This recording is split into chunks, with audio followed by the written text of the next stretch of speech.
Allahu Allahu Allahu Allah Allahu Allahu Allahu Allah. Bismillahirrahmanirrahim. Assalamualaikum warahmatullahi wabarakatuh.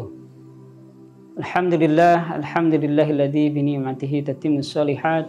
Asyhadu an la ilaha illallah wa asyhadu anna Muhammadan abduhu wa rasuluh.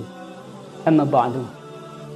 Pemirsa yang dirahmati Allah Subhanahu wa taala, semoga kita diberikan oleh Allah Subhanahu wa taala kekuatan serta kesehatan dalam menjalankan seluruh aktivitas ibadah di bulan yang penuh agung Allah ini.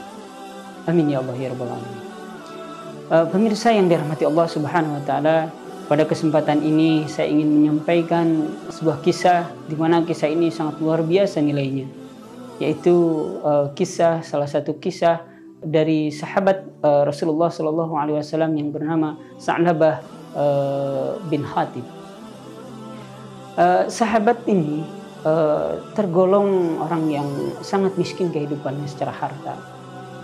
Bertahun-tahun lamanya sahabat ini dengan kondisi yang sangat miskin, tapi beliau sangat rajin dalam menjalankan ibadah, seperti ibadah berjamaah dengan sholat berjamaah dengan Rasulullah dan para sahabat dan yang lainnya. Tapi pada satu kesempatan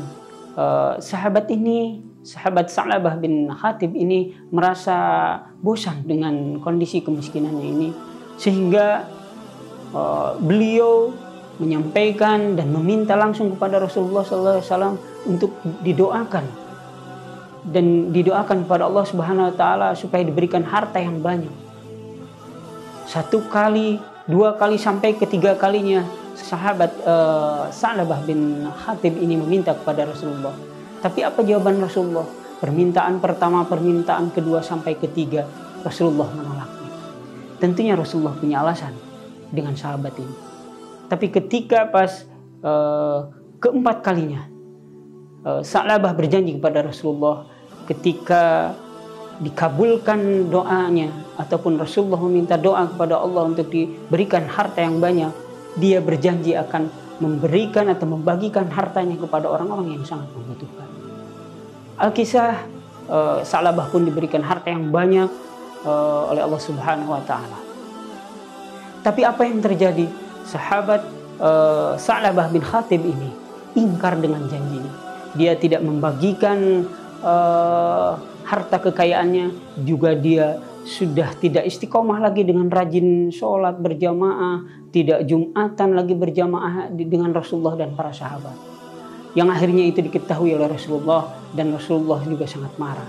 Sehingga Rasulullah mengutus para sahabat atau 2 sahabat untuk memintakan zakatnya kepada Sa'labah ini. Tapi juga apa yang terjadi ketika dimintakan zakat, Sa'labah pun menolaknya. Yang akhirnya Rasulullah sangat marah, celakalah Sa'labah, celakalah Sa'labah, celakalah Sa'labah. Nauzubillah min dzalik. Sa'labah didoakan celaka oleh Rasulullah SAW. Sehingga Sa'labah pun mengetahui bahwa Rasulullah sangat marah kepadanya. Yang akhirnya dia sadar dan berangkatlah menemui Rasulullah untuk membayar zakat. Tapi apa yang terjadi? Rasulullah atas perintah Allah Subhanahu wa taala tidak menerima zakatnya. Ini sangat buruk.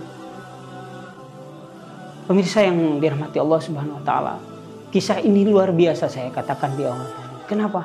Karena kisah ini menjadikan atau menjadi asbabun nuzul daripada surat Taubah ayat 75 sampai ayat 78. Ini luar biasa, sangat istimewa. Dan memang luar biasa ketika Allah menurunkan salah satu surat, salah satu ayatnya yang disebabkan oleh seseorang. Nah, ala kulli hal, dari kisah ini kita harus bisa mengambil banyak pelajaran. Di antaranya adalah melalui kisah Sa'labah bin Hatib ini, pelajaran yang kita bisa ambil adalah kita harus senantiasa berusaha untuk menggapai mimpi kita. Jangan sampai kita mau dengan sesuatu yang instan. Karena yang instan itu biasanya hasilnya jelek.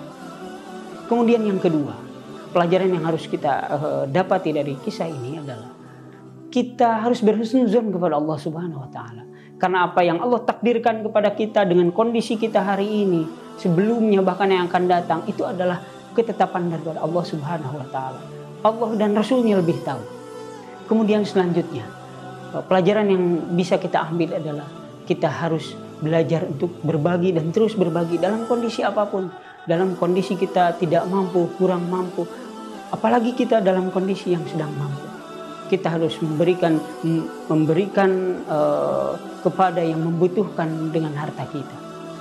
Wallahu a'lam bishawab. Assalamualaikum warahmatullahi wabarakatuh.